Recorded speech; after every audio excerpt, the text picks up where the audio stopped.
안녕하십니까. JTBC 저녁 뉴스입니다. 더불어민주당의 김종인 대표가 전북을 찾아 이번 총선의 참패에 대해 사과했습니다. 하지만 참패의 원인으로 잘못된 전략 공천 대신 전북의 인재가 부족했기 때문이라고 말해 책임을 회피한다는 논란이 일고 있습니다. 보도에 김철 기자입니다. 전북을 찾은 더불어민주당 김종인 대표가 이번 총선에서 단 2석만 얻은 결과에 대해 사과했습니다.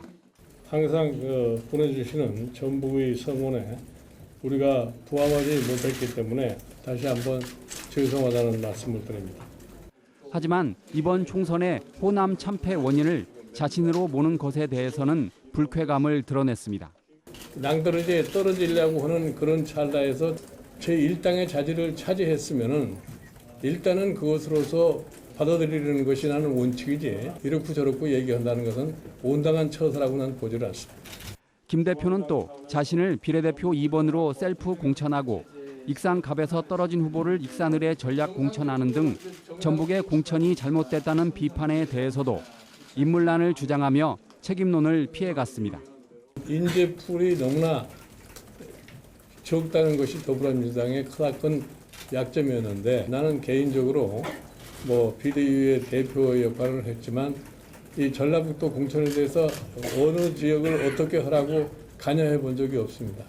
김 대표 기자회견 직후 같은 당의 이춘석 의원은 김 대표의 인식이 잘못됐다고 비판했습니다. 우리 당의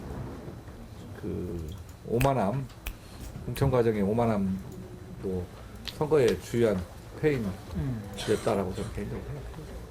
김종인 대표는 그동안 약속을 제대로 지키지 않아 전북의 민심이 이반했다며 총선 후보들의 약속을 지키는 데 힘쓰겠다고 말했습니다. JTBC 뉴스 김철우입니다. 익산 공설운동장 한켠에 자립센터를 운영하는 장애인들이 공설운동장 보수공사로 당장 나가야 할 형편에 놓였습니다. 이전에 많은 비용이 들어가 갈 곳을 찾지 못한 채 한숨만 쉬고 있습니다. 김진형 기자의 보도입니다. 지난 2006년 익산 공설운동장 한켠에 들어선 장애인 자립센터입니다. 20여 명의 중증 장애인들이 장갑 등을 생산하며 생계를 꾸려가고 있습니다.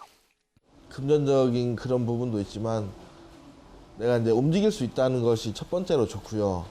그다음에 서로 간에 여기에 있는 작업자들과 같이 또 어울리고 같이 활동할 수 있다는 부분에서 장애인들은 익산시가 무료로 건물을 제공해 그동안 큰 걱정 없이 사용해왔습니다. 그러나 최근 익산시가 공설운동장 개봇을 위해 다음 달까지 장애인 자립센터를 비워달라고 요구해 문을 닫을 처지에 놓였습니다. 휠체어를 타는 동료들이 드나들 수 있는 조건을 갖춘 공간을 찾기 쉽지 않은 데다 찾더라도 수천만 원의 보증금과 월세를 감당할 여력이 없기 때문입니다.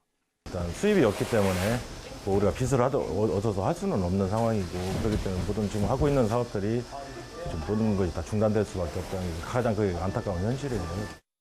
익산시는 법적 지원 단체가 아니어서 예산 지원이 어렵다는 입장입니다.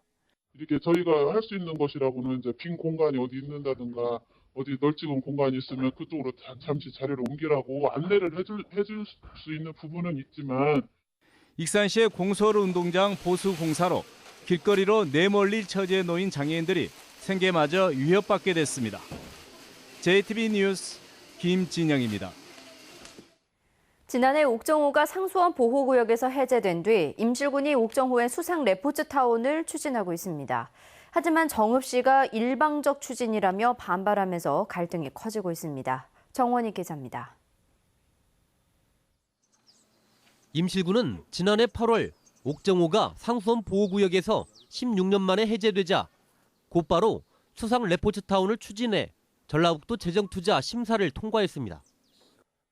하지만 정읍시는 상수원 보호구역 해제 당시 작성한 협약서를 내세우며 발끈했습니다.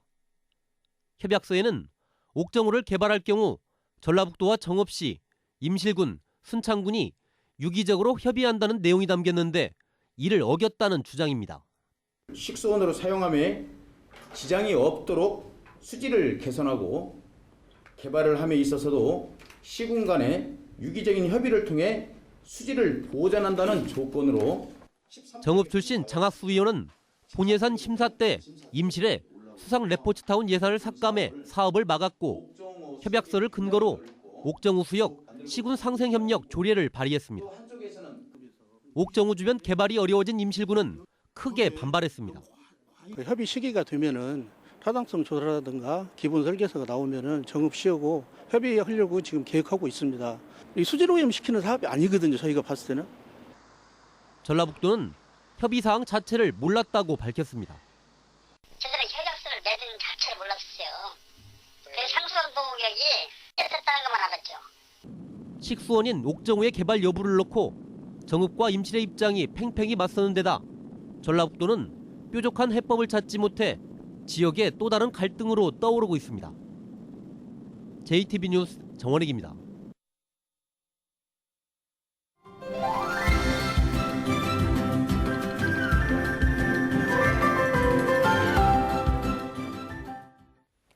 주로 여름에 많이 발생하는 유행성 눈병이 기온이 오르면서 확산될 조짐을 보이고 있습니다.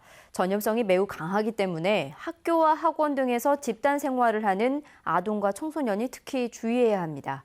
건강한 생활 송창용 기자입니다. 병원을 찾는 유행성 눈병 환자가 크게 늘고 있습니다. 아폴로 눈병으로 알려진 급성 출혈성 결막염 환자의 경우 지난 3월 환자 1000명에 2.3명에서 지난달 3.1명으로 한 달 만에 34.7%나 늘었습니다. 유행성 각 결막염과 알레르기 결막염 환자 또한 계속 늘고 있습니다. 눈이 여기서부터 좀 근질근질하면서 이 밑으로가 간질간질 그러는 증상이 있고 눈이 뻑뻑하면서 눈 알이 이렇게 하면은 막 두글두글 모래들은 것 같아요. 가장 주의해야 할 대상은 학교와 학원 등에서 집단 생활을 하는 아동과 청소년입니다. 유행성 눈병은 전염력이 매우 강하기 때문에 한 번 유행하면 걷잡을 수 없이 퍼집니다. 전염성이 높은 질환입니다. 따라서 학생 및 미취학 아동들은 집단 생활을 하기 때문에 더욱더 주의를 요합니다. 눈병을 예방하는 가장 좋은 방법은 손 씻기 등 개인위생을 철저히 하는 겁니다. 바이러스 결막염의 경우에 전염성이 매우 강하기 때문에 치료보다는 전염 예방이 더 중요합니다. 비누를 사용해서 흐르는 수돗물에 손을 철저히 씻도록 하시고 눈을 만지지 않는 것이 중요하겠습니다. 유행성 눈병의 전염 기간은 보통 2주이기 때문에 이 기간 환자는 치료를 받으면서 수건이나 개인 소지품 등을 다른 사람과 함께 사용하지 않아야 전염을 막을 수 있습니다. JTB 뉴스 송창용입니다. 전주국제영화제가 중반으로 접어든 가운데 영화 팬들의 발길이 이어지면서 연일 매진 행렬을 기록하고 있습니다. 지난 나흘 동안 매진된 영화는 106회차로 역대 영화제 가운데 가장 많은 매진 횟수를 기록했습니다. 전주국제영화제 조직위원회는 상영장을 영화의 거리로 집중시켜 관람객의 편의를 높였다며 6일 임시 공휴일 지정으로 나흘간의 황금 연휴가 시작되면 더 많은 관람객이 전주를 찾을 것으로 기대했습니다. 전북은 오늘 무주 28.9도, 전주 26.2도 등 초여름 날씨를 보였습니다. 오후 늦게 서해안부터 시작된 비는 점차 모든 지역으로 확대되겠습니다. 이번 비는 내일 오후까지 30에서 80mm가량 내린 뒤 점차 그치겠습니다. 밤부터는 시간당 20mm 이상의 많은 비가 오는 곳이 있겠습니다. 전북 전역에 강풍주의보가 내려지면서 내일까지 바람도 강하게 불 것으로 보입니다. 내일 낮 최고 기온은 16도에서 18도로 오늘보다 크게 떨어지겠습니다. 전주기상지청은 강한 바람과 많은 비로 피해를 입지 않도록 철저한 대비를 당부했습니다. 이상으로 JTB 저녁 뉴스를 마칩니다. 고맙습니다.